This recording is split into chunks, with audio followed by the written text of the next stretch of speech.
Tayo po tumayo sa presensya ng Panginoon at umpisa po natin ang pagpupuri sa ating Panginoong Diyos. Amen? Sino po dito na talagang nakita niya yung pagkilos at pinagpala siya ng Panginoon sa buong linggo na ito? Alam ko po na lahat tayo ay may mga pinagdaraanan. Pero the more na tayo ay may pinagdaraanan, mas lalong nagiging tapat po ang Diyos sa ating mga buhay.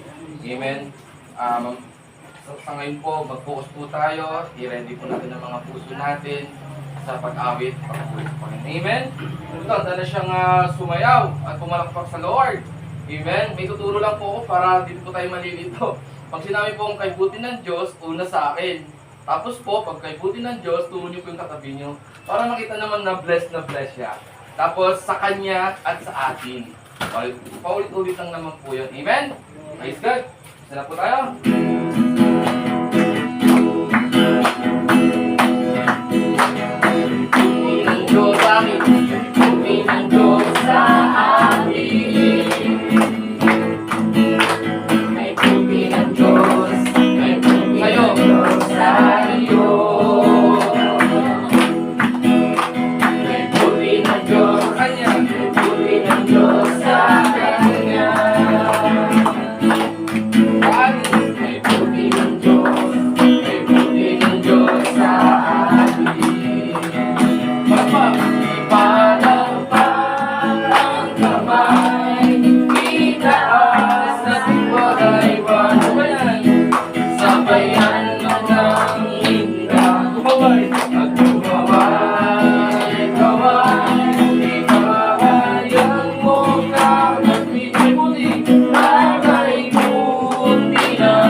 Salamat sa bawat ngiti.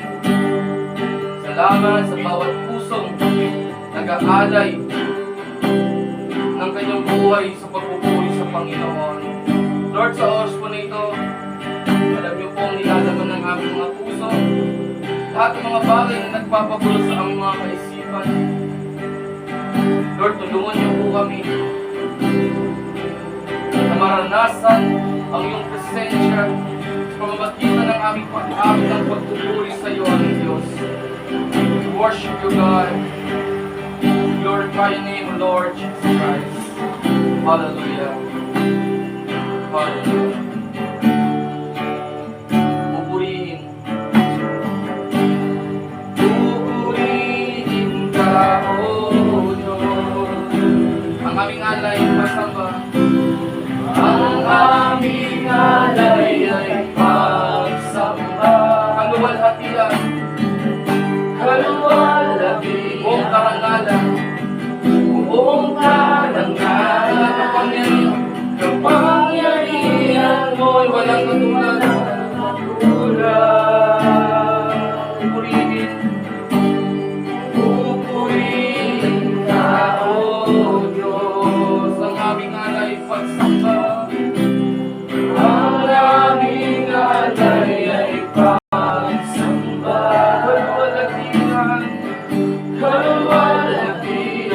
karangalan, buong karangalan. Pangyarihan mo'y walang katulad. Ikaw ang tunay na Diyos. Ikaw ang tunay na Diyos. Ika'y walang katulad. Ika'y nag-iisa. Ikaw lamang, wala nang iba. Sa'yo ang aming awit, pinggin ng aming tinig. Sisigaw sa buong mundo. Ikaw ang tunay na Diyos.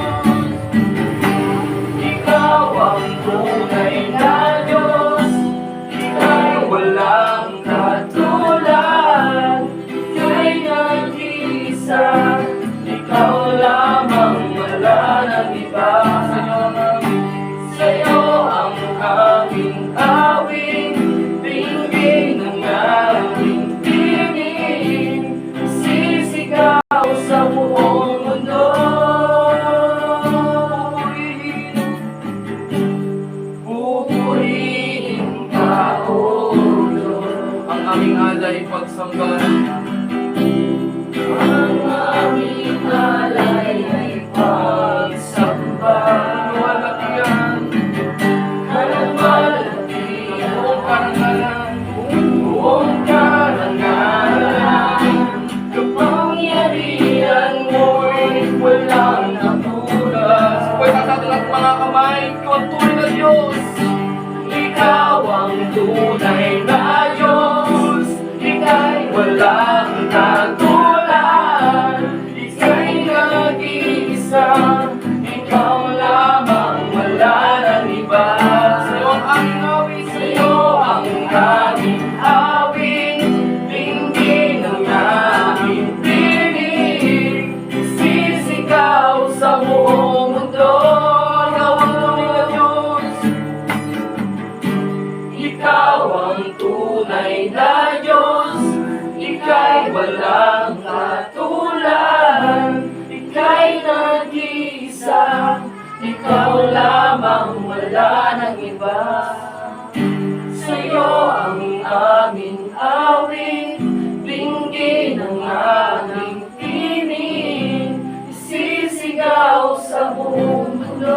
Ikaw ang tunay na Diyos. Hallelujah, ikaw ang tunay na Diyos. Ikaw ang tunay na Diyos.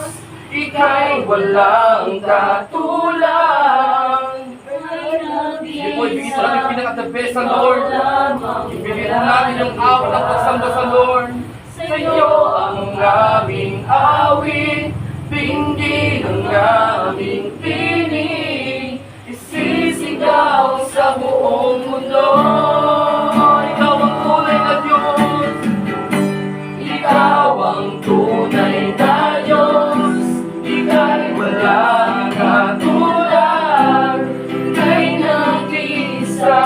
Ikaw lamang, wala nang iba. Sa'yo ang aming awit, pinggin ng aming tinig. Sisigaw sa buong mundo. Isisigaw sa buong mundo. Isisigaw sa buong mundo. Dakilaan mo, dakilaan mo.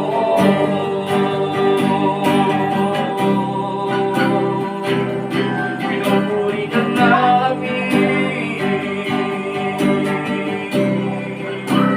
Wala kang katulad, O Diyos.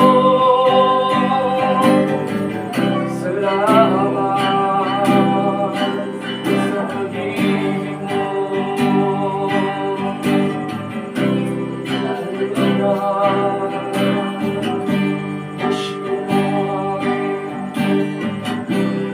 Sige po, pangalahan ko tayo ng panalangin.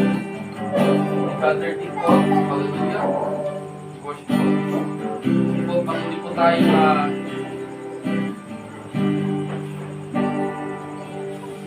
puso ng Panginoon. Hallelujah. Lord, maraming salamat po.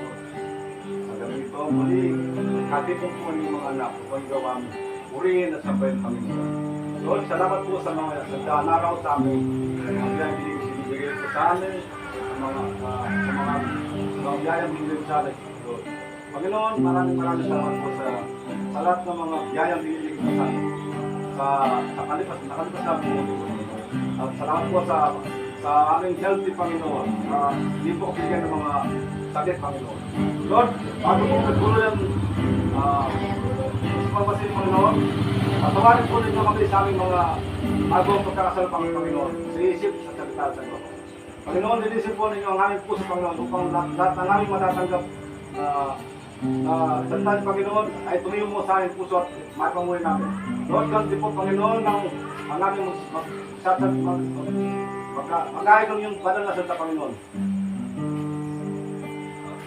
Panginoon, hallelujah. Lord, maraming salamat po Panginoon. Ito po ang samang dalangin sa pangalan namin Panginoong Jesus ko. Ang isang nagatang. Amen. Amen. Ito po lang parang sa Panginoon. At habang po kayo po ang lapak, pagkain po natin, sabayan po natin ang ating mga katabi. Ikaw, sabihin mo, welcome to nandito sa ngayon. Sige po, sabayan po natin.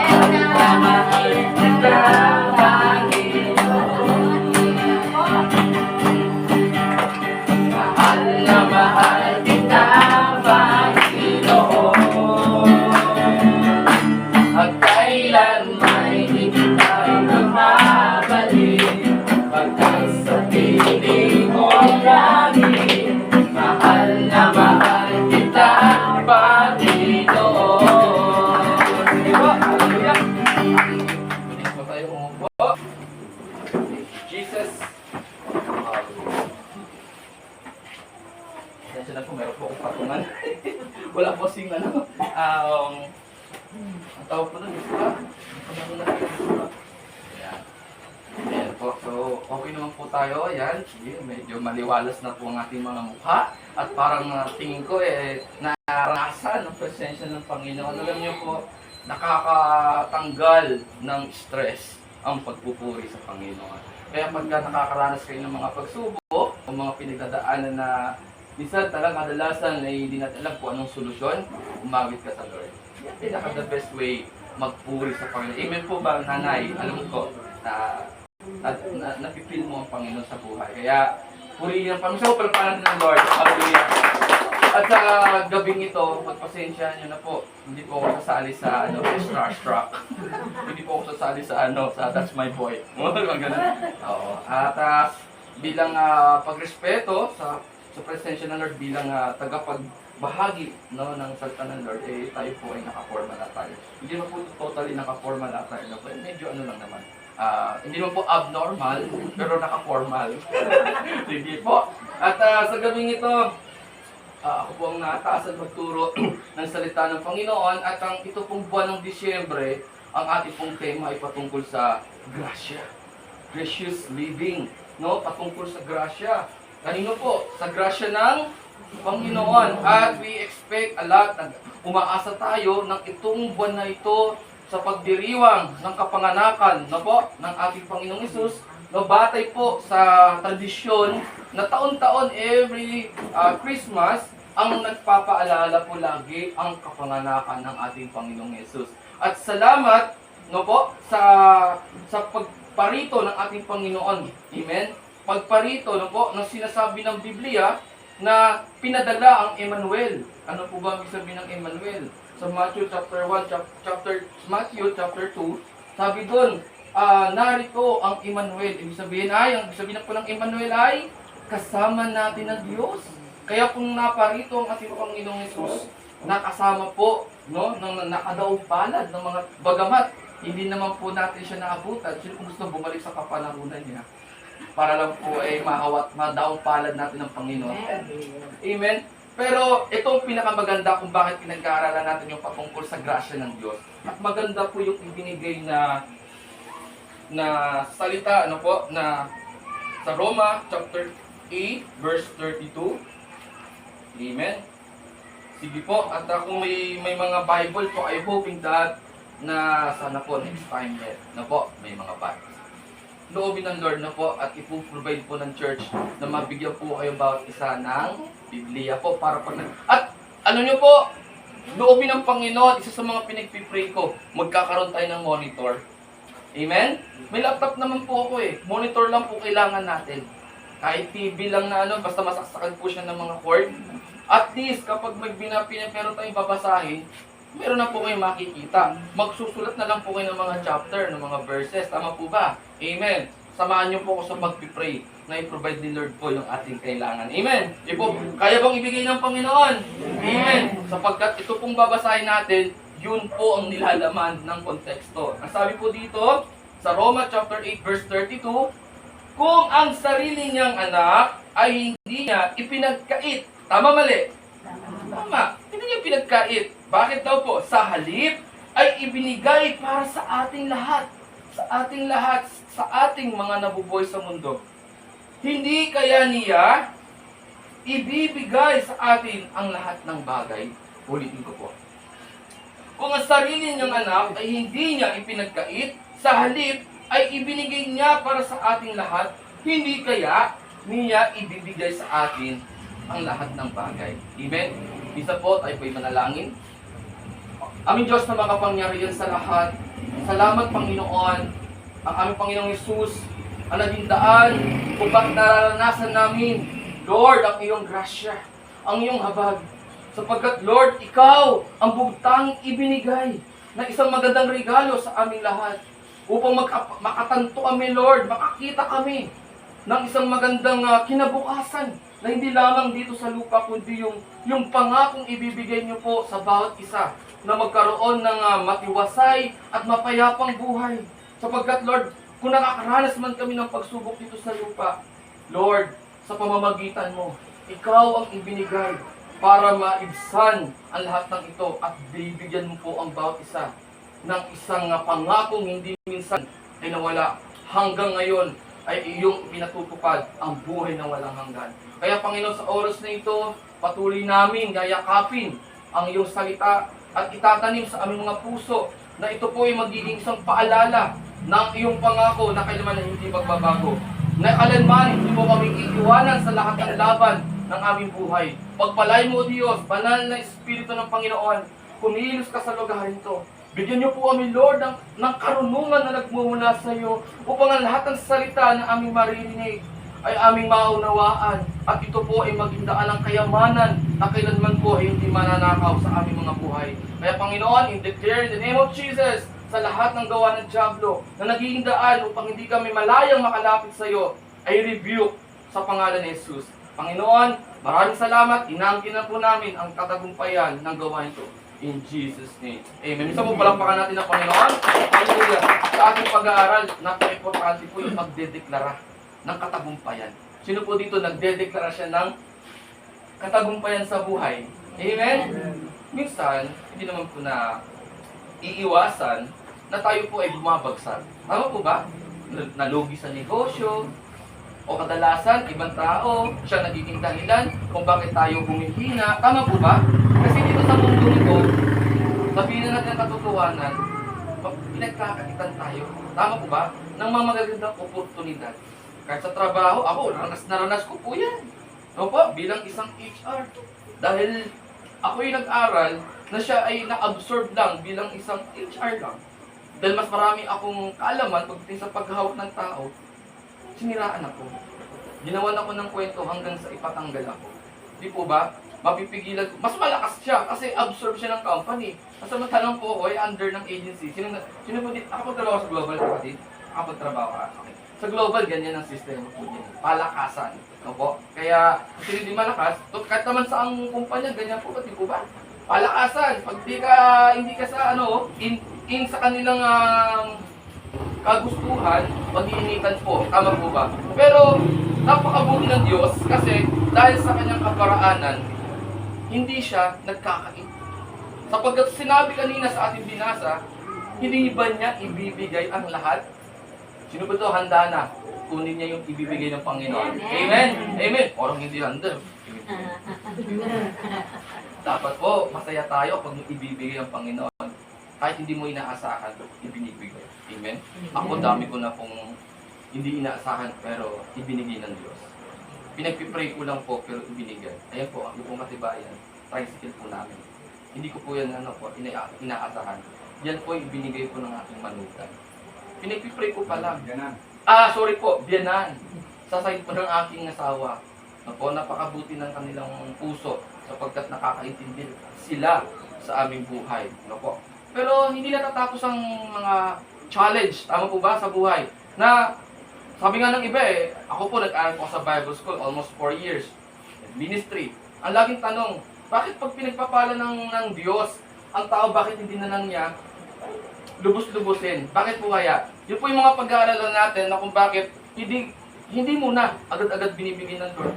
Yung mga pagpapalang talagang masasabi natin na, sabi nga jackpot. Tama po ba? Ito po dito, readiness jackpot. Tama? So, ito yung pag-aaralan natin kung bakit hindi mo na ibinibigay at binibigyan niya naman tayo ng pagkakataon na, halimbawa, ako manager, mukha lang. Kayo po yung aking mga empleyado. Siyempre may gusto kong i-promote sa inyo. Isa sa inyo may gusto kong i-promote. Hindi kayo pare-pareho ng mga level. Tama po ba? Kasi sa kumpanya, di naman lahat promoted agad Baka mawalan ako ng posisyon pagka pinromote ko silang lahat. Isa-isa lang, yung deserve. Kasi pagdating sa pagpapala ng Lord, tinitingnan niya number 1, puso. Tapos isip. Tapos yung gawa. Tama po ba? Combination ng puso, ng isip, at yung gawa. Tama po ba? Kasi ganun ang buhay ng tao kapag siya ay nagtatrabaho. Ganun din po sa Diyos. Tinitingnan niya puso, isip, at paggalaw, pagkilos. Kaya, ang blessing, sabi nga nila, bago mo makamtan, na-challenge ka muna. Hindi naman agad-agad mayaman tayo. Lalo na, tayo ay nasa level, na pinanganak, na pinamulatan sa mundong ito na sakto lang talaga. Ay, nakakaraos naman po. Kaya, sa gabing ito, sino to, dadyak pa talaga sa Panginoon Talagang makakamtan yung pagpapala ng Panginoon. Pero before that, bago dyan, ay pag-aralan po natin kung ano po yung naging hadlang kung bakit hindi pa rin tayo talaga. Although, tayo po ay pinagpapala na, pero meron pa rin tayong dapat gawin. Kaya sabi ko nga po sa inyo, yes, kokore ko po, tama po puso niyo. Amen? Tama isip niyo. Kita, naranasan niya ang Panginoon Kulang siguro tayo sa action. Kaya yung action ng pag-aaralan natin. Tama? Yung participation natin. Kasi ang Lord, hindi lang siya ginagawa ni Lord yung kanyang parte, tama? Ginagawa po niya kanyang gagawin, pero dapat meron din po tayo. Po, ang kaligtasan, libre po yan. Binigay ng Panginoon. Pero tayo po, ang ginagawa naman natin, ay yung pagbabalik pasasalamat sa Lord. Ano ang response natin kay Lord sa kabila na tayo pinagpapala? Amen? Sabi dito, ang title po natin, ang tema po is about gracious living. Pamumuhay na may grasya o habag ng Diyos. Yan po ang tema po natin sa buwan ng Disyembre. Pero ang pamagat po na ibibigay ko po sa gabi ito ay break the wall behind us. Ibig sabihin, break the wall. Basagin. Ito po. Pag po ba ito'y may nakaharang, tama po. At hindi nyo makita yung kabila. Okay. Yes. Kaya po yan yung tinitle ko po, ibinigay kong pamagat, para madali lang po talaga natin maunawaan. Ano po kaya ang ibig sabihin na kapag mayroong pader, may nakaharang, ano po kaya yun? Ibig sabihin may balakid. Meron nakabalakid. May barakada. Sabi nga, may barrier. May nakaharang. Pag may nakaharang, hindi ka makakatulay. Tama po ba? Katulad ng ginawa sa San Miguel. Ilagyan ng harang, kaya hindi tayo makatawid. Kaya ang gagawin, iikot sa San Pedro ng kalayo-layo. Nahirapan tayo, hindi. Lahat ng mga umiikot, papuntang Bulacan, sa Manlupalop, yan pumunta, nahihirapan sila. Dahil pupunta pa doon ng San Pedro para umikot. Tama po ba? Break the wall behind us, behind you. Ibig sabihin, ano yung pader na meron sa atin na bakit nakaharang at hindi tayo tuluyang nakakadiretso sa Panginoon. At yung pagpapala na sana ibibigay ng Lord, hindi rin niya maabot kasi may pader ding nakaharang. Okay? No, bago po tumawid, alam niyo yung kwentong ito, na bago tumawid ang mga Israelites papuntang sa Kanaan, doon sa pangako na ibinigay ng Panginoon, promised land, sa Joshua chapter 1, na sinabihan itong si Joshua, dahil si Moises ay patay na po. Kaya ipinasa niya ang trabaho sa kanyang kahalili. Ano po ang challenge? Na kailangan nilang tumawid sa ilog ng Jordan, napakalaki ng Jordan. Pero nung lumakad sila, mababaw lang ang tubig. Himala ng Diyos. At isa pang challenge, yung pader ng Jericho, yung wall of Jericho, na hindi kayang gibain ng kahit sino dahil yung mga tao na nakatira sa Jericho ay yung mga matatangkad, malalaking tao. Pero paano napabagsak yun? Diba? Nagmarcha, nagsigaw, at yung presensya ng Diyos nandoon. Kaya sa gabing ito, para pabagsakin natin yung wall na yan sa buhay natin, kailangan natin ng presensya ng Panginoon. Amen? Kailangan natin ng gabay ng Diyos. Dahil kapag hindi tayo humingi ng gabay, never mababagsak tong wall na to. Ako, gustong-gusto ko pa po kanina pa, pabagsakin na talaga tong wall na to. Alam niyo po ano pong wall? Ano po yung wall na kumakatawan sa pader? Okay. Kasalanan. Amen.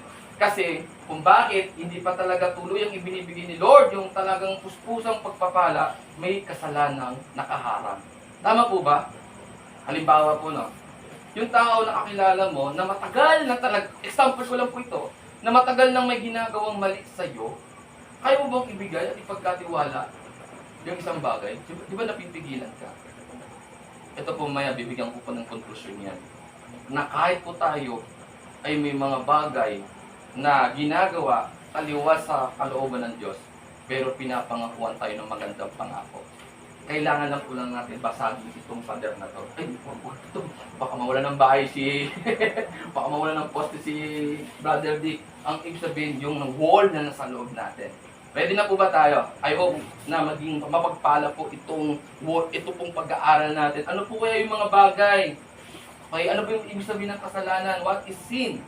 An immoral act considered to be transgression against divine law. Ang kasalanan daw po ay siya po yung nagiging daan para ano po na kinukonsidera na lumalaban dun sa kalooban ng Diyos. Divine law. Ibig sabihin, banal na kalooban ng Diyos. Ibig sabihin, magandang plano ng Lord eh.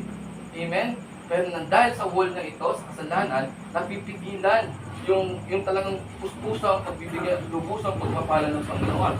Sin is a thought or behavior that contrary to the Word of God. Sabihin, ang kasalanan ay nagiging kontra sa kalooban ng Diyos. Mabuti ba po ba ang kalooban ng Diyos? Yung gusto po niyang mangyari sa atin, maganda po ba? Amen. Pero po, dahil binigyan niya ng karapatan ang bawat isa sa atin, na gawin natin o i-exercise natin yung kalayaan, yung free will na tinatawag. Alam niyo po, pagpapala yan eh. Kasi bakit po? Kapag ang Lord, hinawakan niya tayo sa leeg, paano pa natin gagawin yung mga bagay-bagay? Wag yan ah. Hindi maganda yan. Di ba nasasakal tayo? Kahit naman si Eva at Adan, na kahit nagbigay siya ng warning, na huwag kakainin yung bungang kahoy, hinayaan niya lang. Na pwede naman yung pigil, oops! Di ba? Parang bahay ni Kuya. Di ba? Pumasok ka sa confession room. Pipigilan ni Kuya yung mga bawal. Pero ang Lord, napakabuti niya. Sabi nila, bakit ang Lord? Alam naman niya magkakasala tayo, magkakamali, ay bakit niya po tayo hindi pinipigilan? Kung mabuti talaga at magandang plano ng Diyos sa atin, bakit niya hinayaan na tayo masadlak doon sa wall, sa kasalanan na meron tayo? Alam niyo po, kaparanan ng Diyos, yun nga, sabi ko nga, pagpapala po yung kalayaan. Yung gawin po natin yung gusto natin. Kasi kapag tayo po ay kinontrol ng Diyos, sasabihin na naman tao, nasasakal kami, ba't mo kami ginaganyan? Wala pa kami kalayaan na gawin yung gusto namin. So sa Lord, nagiging balanse. Okay, gawin nyo yan. Pero, hindi mawawala yung aking plano, yung magandang plano. Amen? At yun ang sinasabi kanina sa Romans chapter 8, verse 32 na kung ibinigay niya nga ang kaisa-isang anak, hindi niya ba ibibigay ang mga bagay na kailangan natin? Kaya na doon yung pangako eh. Pero ang pag-aaral po kasi natin sa gabing ito, ay matutunan natin how to break the wall. Paano natin babasagin yung wall na yan? Amen po. At naniniwala tayo na kaya po tayo nakaupo dito dahil gusto po natin magpabago sa Panginoon. Wala naman pong perfecto sa atin. Kahit po yung nagtuturo, nagkakasala din po yan. Tama po? Kasi sabi po ng Romans 3:10, wala pong matuwid kahit isa. Kaya po itong nagtuturo, biyaya lang ng Lord na binago po ang aking pagkatao. At ngayon po sa harapan ninyo ay nagpapatotoo kung gaano kabuti ang Lord sa pangako niya. Dahil sa dami-dami ng mga tao sa mundo, Dito po sa atin sa San Simon, may pinili ang Diyos para maghayag ng kanyang mabuting balita. And hoping that kayo din po, na kapag naranasan niyo ang pagpapala ng Panginoon, baka po minsan makasama na namin po kayo mag-share ng Word of God. Amen! Amen po ba? Hallelujah! Okay, sabi po dito, ano yung mga bagay na magpapakita na ang tao ay nasa wall, nasa kasalanan po. No? Una, paano natin ito sisirain? Break the spirit of sin. Kung yung kasalanan po kasi, no po, kahit sabi sa Biblia, no, itong mayaman na nagtatanong paano makakamit yung buhay na walang hanggan, tinanong siya ng Lord na, sinunod mo ba yung kautusan ni Moises? Opo, ginawa ko naman po yan. Nung nakita ng Lord yung puso niya, na nasunod niya yung kautusan, pero sabi ni Lord, sige, ipagbili mo ang lahat ng meron ka at ibigay mo sa mahihirap at sumunod ka sa akin. Alam niyo po ang ginawa ng mayaman? Tumalikod po siya at malungkot. Sa mundong ito po, may mga bagay tayo na ayaw natin bitawan. Na kapag di natin binitawan at na-challenge tayo dun sa salitang pagbabago, para tayong nalulungkot. Ito pong katotohanan. Akala po natin ang kasalanan ay nagbibigay po ng kasiyahan sa atin. Hindi po. Patago siyang pinapatay niya po ang relasyon natin sa Diyos. Ang kaaway ganyan po. Ang plano ng kaaway, ang diablo. Bibigyan niya, Matthew 4:4, sabi ni Satanas, ating Panginoon, kung ikaw ba talaga anak ng Diyos, bakit hindi mo gawing tinapay ang mga batong ito? Ano sagot ng Panginoon? Nasusulat, sapagkat hindi lamang sa tinapay nabubuhay ang tao, kundi sa bawat salita na nagmumutawi sa bibig ng Diyos. Mas inangat ng ating Panginoon Hesus ang kapangyarihan ng salita ng kanyang Ama, ng salita ng Biblia, upang labanan ng bawat alok ng kasalanan. Amen? May kwento po dyan eh. May ibon, lumilipad. Ayan, lumilipad yung ibon po, no? Pare, may ibon po lumilipad. Tapos yung ibon na to, dumako sa ulo. Inanay, dumako. Hinayaan lang po natin. Tapos yung ibon, lumipad po ulit. May dala na siyang mga dahon-dahon. Naglagay ng pugad. Ay, naglipad-lipad na naman po siya. Lipad-lipad. Nang itlog. Hinayaan ulit yung nanay. Tapos nung nanlimlim, napisa yung itlog. At hanggang sa naging sisiw at naging ibon. Ano pong ibig sabihin nun? Ang kasalanan daw po, kapag hinayaan natin na manatili sa atin, magbubunga siya. Alin po? Nang hindi magandang bagay. Akala lang po kasi natin, okay lang. Siguro masaya tayo, may ibon, may pugad, may ibon na may... Akala lang po natin masaya ang kasalanan, pero hindi po. Patago siyang tayo po ay pinapatay ang relasyon sa Diyos. Ano po sabi ng John 10:10? Juan, chapter 10, verse 10. Naparito ang kaaway, ang magnanakaw, upang manira at magwasa. Ang diablo, yun ang trabaho niya. Hindi po natin siya mababago ng task. Yan po ang kanyang pangunahing trabaho. Na tayo pong lahat ay wasakin ang relasyon sa Diyos. Amen? Kaya itong wall na to, huwag tayong papayag na itong maging daan ng diablo para mawasak po ang relasyon natin sa Panginoon. Amen? Amen. Number 1, sabi ito, break the spirit of sin. Break the spirit of worldliness. Sabi po dito ng Romans 12, verse 1 and 2, huwag natin ituon ang ating buhay sa mundong ito, ang lahat ng gawa ng meron sa mundo, sapagkat magbago kayo ng isip, upang ang inyong katawan, ang inyong sarili ay ihandog na banal sa Diyos at karapat-dapat. Tayo po ay ipinanganak na malinis talaga sa totoo lang. Lahat po tayo galing sa Diyos. Kaya lang po, nang dahil sa kasalanan ni Adan at Eva, kaya po tayo naawa ng kasalanan. Yung tinatawag kong simple nature. Makasalanan po talaga tayo dahil kay Adan at Eva. Pero glory to God! Sabi kanina, kung ibinigay nga ang kaisa-isang anak, hindi ba't ipagkakait pa ba niya mga bagay na kailangan natin? Amen? Hindi niya ipagkakait. Kaya nga po itong buhay ng ating Panginoong Jesucristo na ipinako sa krus ng Kalbaryo para po sa ikakapatawad ng ating mga kasalanan. Ikaw, ako, tayo lahat. Deserve po natin makapako sa krus. Pero anong ginawa ng Panginoong Jesus? Ako na lang. Kasi love ko kayo. Amen? Ako na lang. Hallelujah. Break the spirit of rebellion. Ibig sabihin, huwag tayo mag-rebelde sa Panginoon. Amen? Break the spirit of sickness and poverty. Sino po dito? Ayaw ng sakit. Sino po dito? Ayaw ng kahirapan.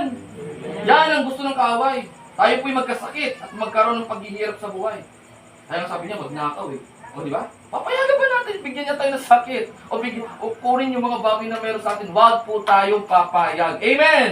Amen! Parapati ng Lord! Hallelujah! Huwag tayong papayag! Kailangan pangawakan natin ang pangako ng Diyos na itong diablo na to, ang dami nila, huwag natin mayag. Diba? Sabi nila, nung wala ka pa, ako po nag-aaral sa Bible School, sabi po sa akin ng professor ko, Julius, nung dati wala ka pa sa Panginoon, 3 yung evil na nagbabantay. Pero, nung ikaw ay kumilala sa Diyos, may Kristo, ang dugo ng Panginoon na sa puso mo ngayon, thousands of evils na ang bumabantay. Madami na sila. Ano pong nangyari doon sa naglalakad ng Panginoon, papuntang Gethsemane? Tapos yung lalaki, hinahalinan ng masamang espiritu. Sabi ng espiritu, anak ng Diyos, huwag niyo po kami papatayin. Kung mamarapati mo, ilipat mo po kami sa kawan ng mga baboy. Di ba po? Kung alam niyo po yung kwentong yun. Bakit sino ka ba? Ilan kayo? Legion kami.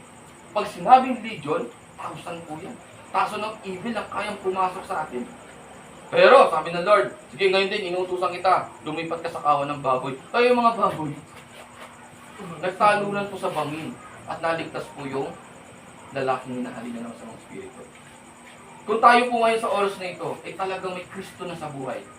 Huwag tayong papayag na sirain, nakawin, at wasakin ang pangako ng Diyos sa ating mga buhay. Amen! Hallelujah!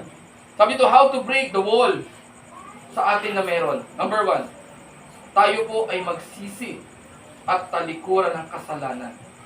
Sabi sa James chapter 1 verse 21, na kailangan po natin pagsisihan ang ating mga pagkakamali. Tama po ba? Siyempre, pinanganak tayong makasalanan. Kaya nararapat lang po na tayo po ay humingi ng kapatawaran sa Diyos.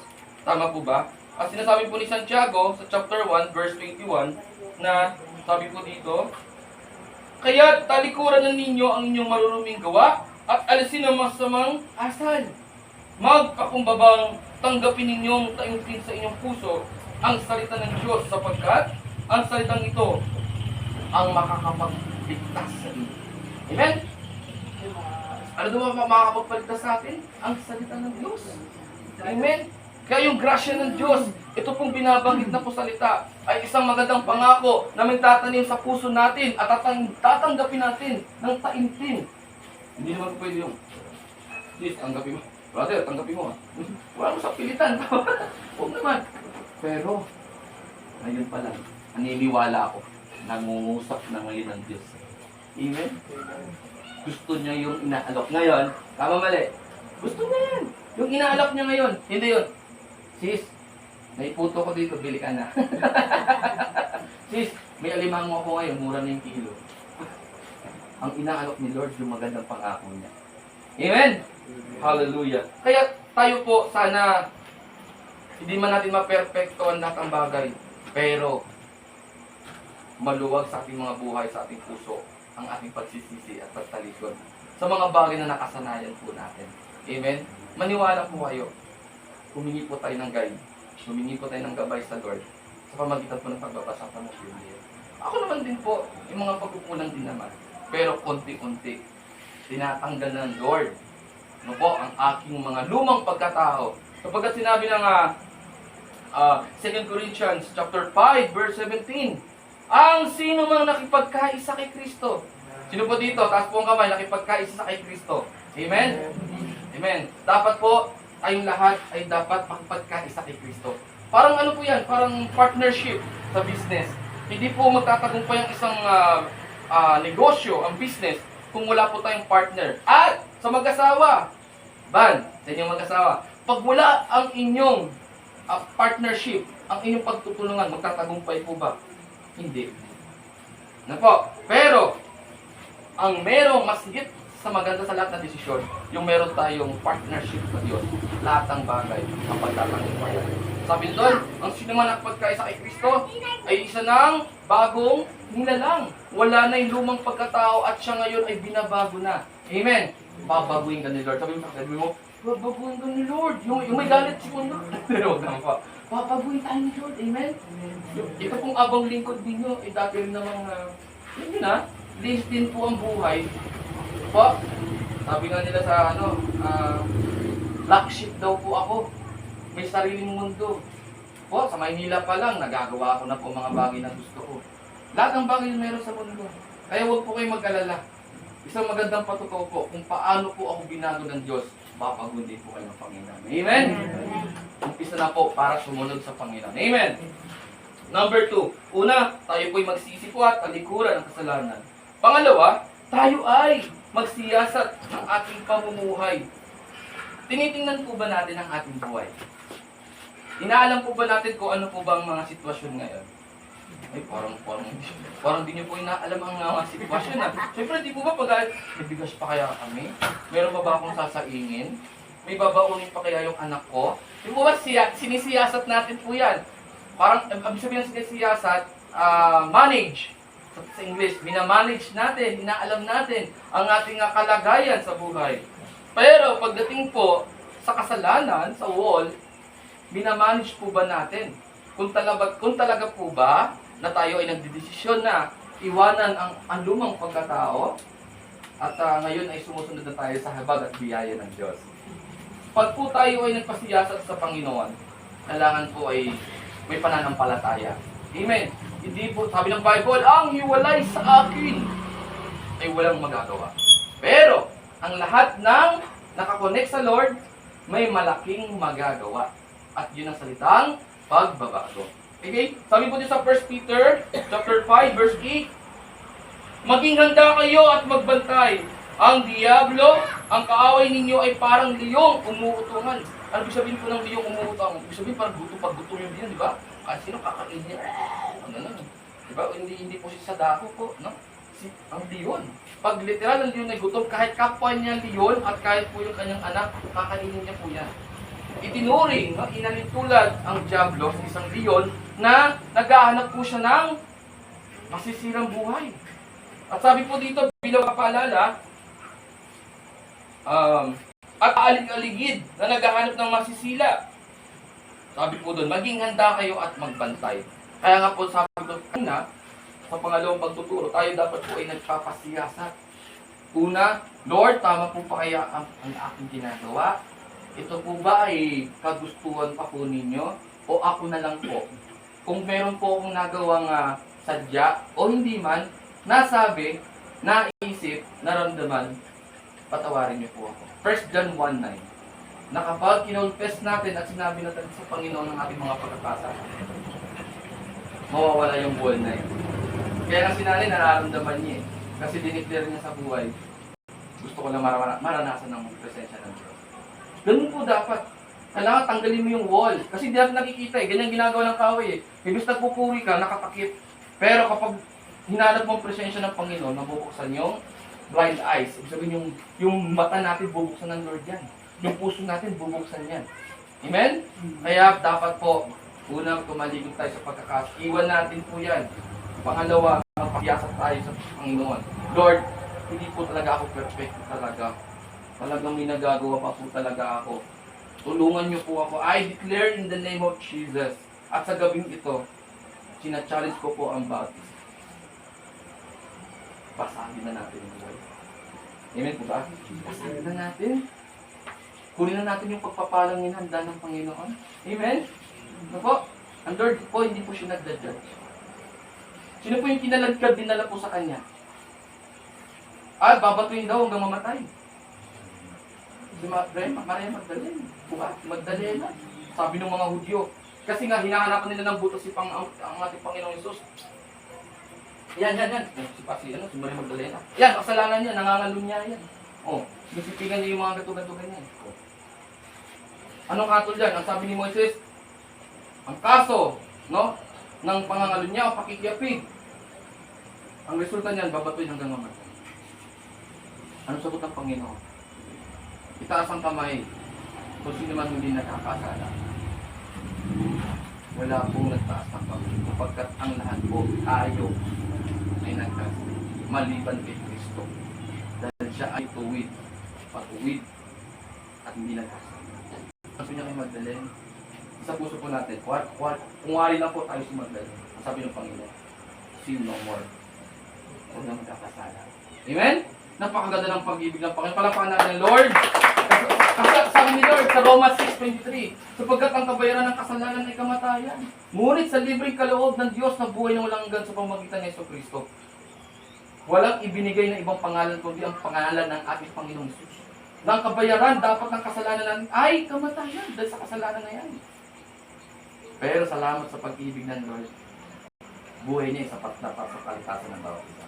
At lastly, tayo po ay dapat ay magsipag-ibig sa Diyos. Sino po dito nagmamahal sa Panginoon? Kapag may pag-ibig siya sa Panginoong Diyos, yung wall na yan, na kahit sabihin pa natin na, brother, nagkakasala po ko lagi, pero pag naramdaman niyo po ang pag-ibig ng Diyos, parang napapawi po ang lahat. Amen? Sabi niya sa krus, Ama, tumingin siyang ganun sa lahat.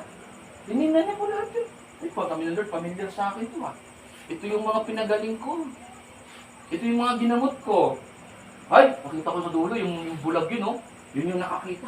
Ay, yung kabila, yung pipi nakapagsalita. Ay, yung pitungin. Nakapag-derma na. Makinis na yung barat. Ben? Pero sabi ng Lord, lahat po yung nasa harap niyo, yan ang bumato, sumipa, naglagay ng sugat sa akin. Pero sabi ng Lord, Ama, patawarin niyo po sila sapagkat hindi nila alam ang mga ginagawa. Hindi po natin alam ang ginagawa po. Kaya kailangan po natin ang gabay sa Diyos. Amen? Sabi mo sa tabi mo, tinatawag ka na ng Panginoon. Iniibig ka ng Diyos. 1 John chapter 4 verse 19. Umiibig tayo sa Diyos, hindi dahil tayo ang umibig. Dahil siya ang unang umibig sa atin. Amen? Bago pa natin matutunan umibig na po siya sa atin. Iniibig niya po tayo. Mahal po tayo ng Diyos. Ayaw niya tayo mapahamak. Ayaw niya mapahamak ang pamilya natin. Gusto niya tayo i-save. Amen? Pag may nakikita mo ba kayong nalulunod, titinan niyo lang po ba? Titinan lang po ba natin kapag may nakikita tayong na-aksidente? Di ba pag sa motor? Igilid nyo na! Sabi ng isa, wag! Kailangan dumating yung ambulance kasi sila may alam sa mga fractured. Which is tama. Tama ko ya? Pag gawin may aksidente sa motor, huwag daw gagalawin kasi baka may bali sa leeg, baka mag-cause ng death. O pag may nalulunod, gusto mong tulungan, di ka marunong lumangoy. Amen? Pero ang Lord, alam niya ang bawat nilalaman ng puso po natin. Lahat po tayo ay gustong i-revive ng Lord. Gusto niya tayong tulungan sa mga bagay na nalulunod tayo. Sabihin, dun sa mga bagay na may pader, at yan po ang nagpapahirap. Sino po gusto maging malaya na siya? Amen? Sa gabi ito, magpapalaya tayo sa Panginoon. Sabi po dito sa conclusion natin, kailan may hindi tayo pinapasaya ng kasalanan? Bagkus ito'y sikretong pagwasak sa buhay ng tao. Ang kasalanang kumupubli sa ating buhay ay siya rin kumikitil sa atin. Don't give a chance to evil to destroy our relationship to God. Huwag po nating hayaan na ang kalaban po ay sirain po yung relasyon natin sa Panginoon. Amen? I declare in the name of Jesus. Nakasulat po ang pangalan natin sa aklat ng buhay. Amen? Sabay-sabay po tayo magpapalakpak. Sabay-sabay po tayo magpupuri sa harapan ng Diyos. At ang bawat isa po sa atin ay kakamtan ng buhay na walang hanggan. Parang di po kayo masaya. Kita niyo naman yung katabi mo. Tama ka ha, huwag ka magpapahuli. Amen? Kaya dalangin ko po sana tulong-tulong tayo. Amen? May bata, kabataan, mga nanay, mga tatay, mga lola, mga lolo. Pareho lang po tayo sa harapan ng Diyos. Sa biyaya at habag po niya. Ito pong lumang pagkatao natin, bago tayo sa Diyos.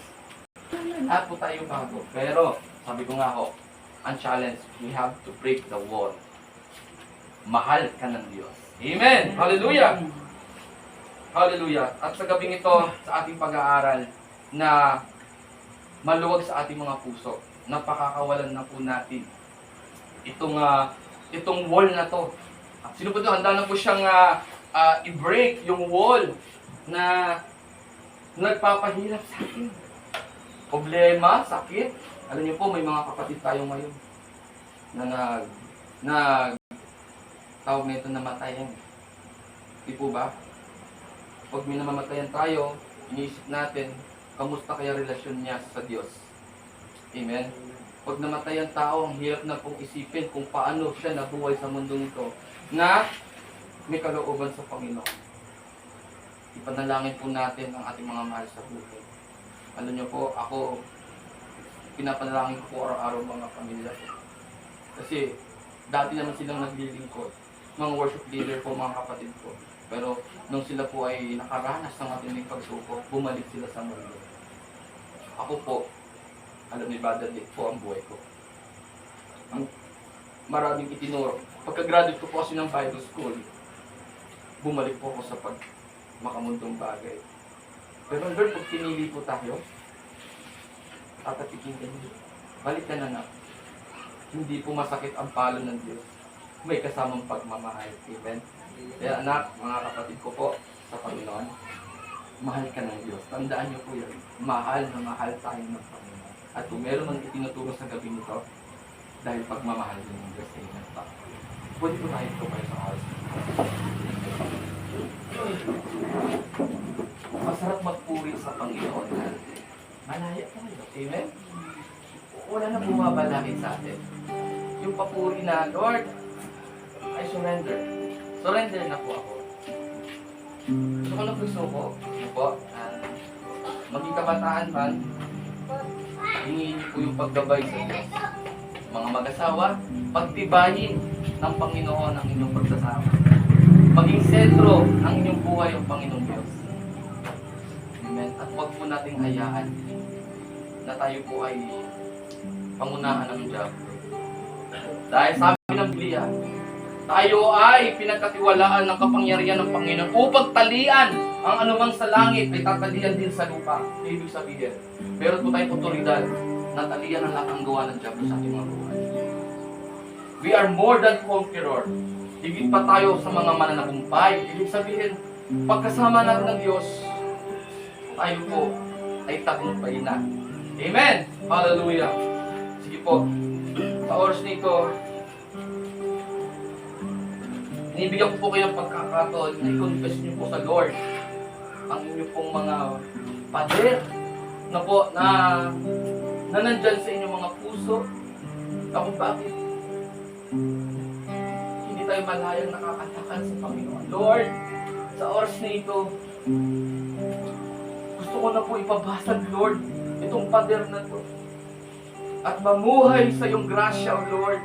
Mamuhay sa kalooban mo, sa pagpapala, sa biyaya mo, Diyos. Lord, salamat sa salita na narinig ko po sa gabi ito. Na hindi po pala nagbibigay kasiyahan ng kasalanan, kundi patagong sinisira nito ang relasyon ko sa iyo, Diyos. Kaya Panginoon, sa gabi ito, ay muli ko po, Lord, idinudulog sa iyo ang aking buhay. Sinusurrender ko na, Lord, ang lahat ng aking mga kahinaan, ang lahat ng mga kasalanan, Lord. Lord, alam ko po na hindi ko po mapiperfect lahat, pero Lord, kailangan ko po ang inyong gabay. Sa bawat pagsisisi at pagtalikod, ay hindi ko na po dapat balikan yung mga bagay na magiging daan ang paghihirap ng aking puso. At sa gabing ito, Panginoon, I accept you as my Lord and Savior. Hallelujah. Isa pa, awitan natin ang Panginoon. Pupurihin ka, O Diyos, ang aming alay ay pagsamba, kaluwalhatian, kung karangalan, kapangyarihan mo'y walang katulad. Pwede ba natin itaas ang ating mga kamay? Magpapakita na tayo pinalaya na ng Panginoon. Pupurihin ka, O Diyos, ang aming alay ay pagsamba, kaluwalhatian,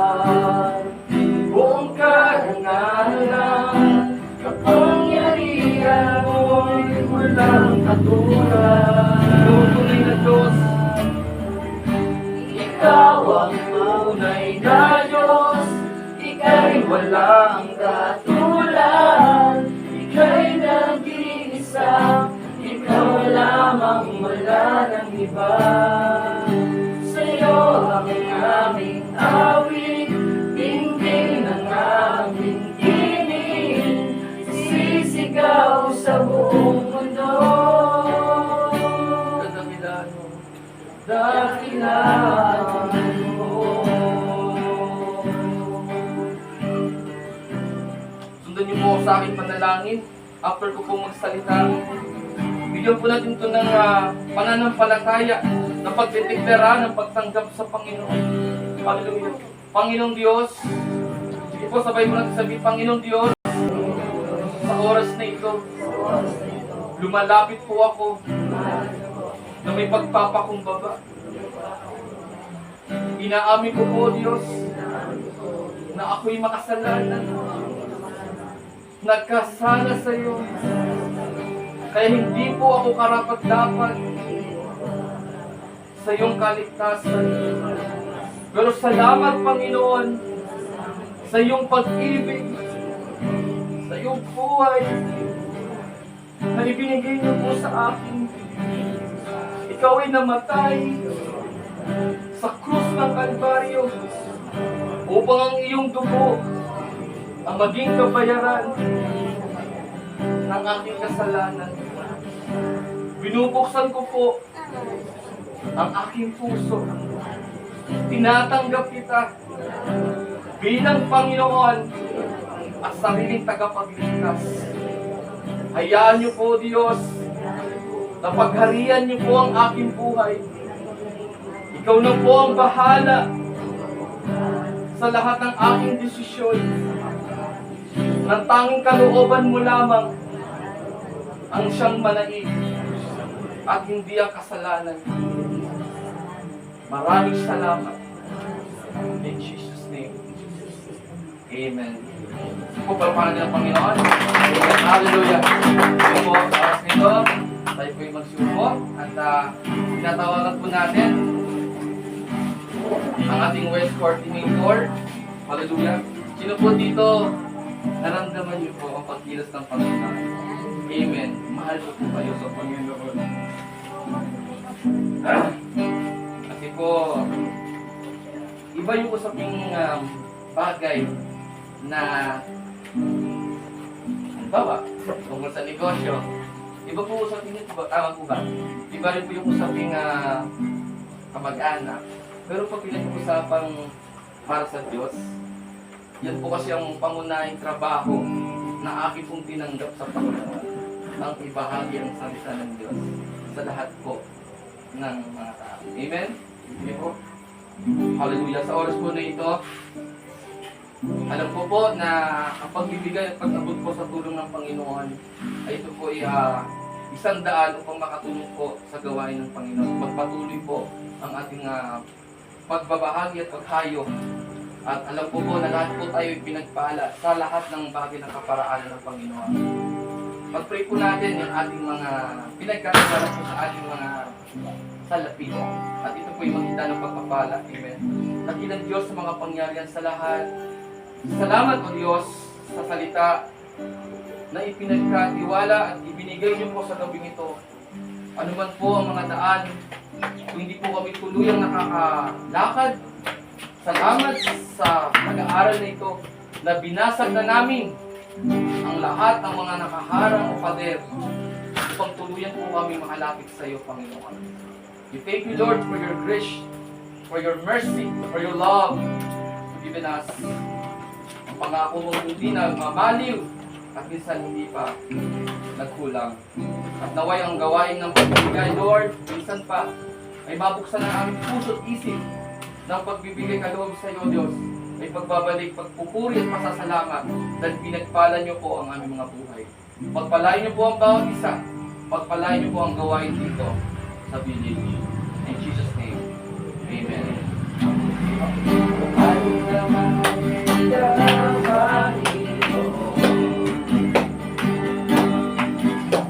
Mahal naman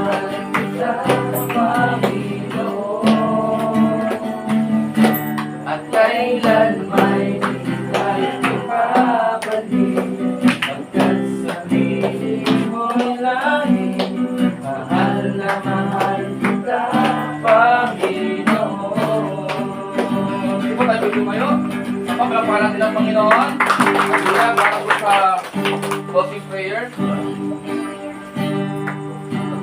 Hallelujah. This closing prayer. Before that, sige po ganito. Next time, mag-a-assign po kami ng closing prayer. At magkakandak tayo ng pag-aaral naman po sa mga gawa. Para lahat po tayo ay magamit. Amen. Sino po dito, masaya siya na magpapagamit sa Panginoon. Amen. Come on, let's pray. Hallelujah. Maraming salamat po sa Panginoon at pinagkati po dito. Bless niyo po kami lahat. Lord, gawain niyo po ang nag-preach po sa amin sa kanyang pag-uwi hanggang makauwi po sa kanyang tahanan ng safe. Kami, Lord, maraming salamat po sa inyo po namin pinabalik at mataas na pag-uwi. In Jesus' name, Amen. Mahal kita, Panginoon. Mahal na mahal kita, Panginoon. Kailanman at kailan may di tayo pagpapalik, pagkat sa piling mo ay laging mahal na mahal kita, Panginoon. So, bayan po natin ang bawat isa. Ayan, Brad, salamat sa inyo. Nawag magpatuloy po kayo. God bless. Bless po kayo ng Lord. Worship you, God.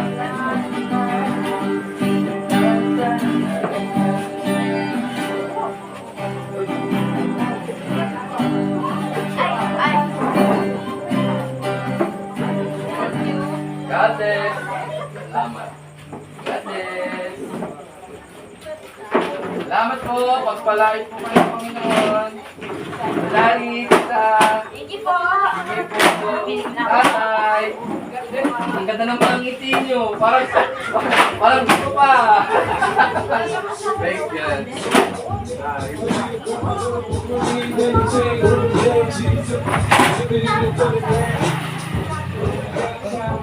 Sige, Lord.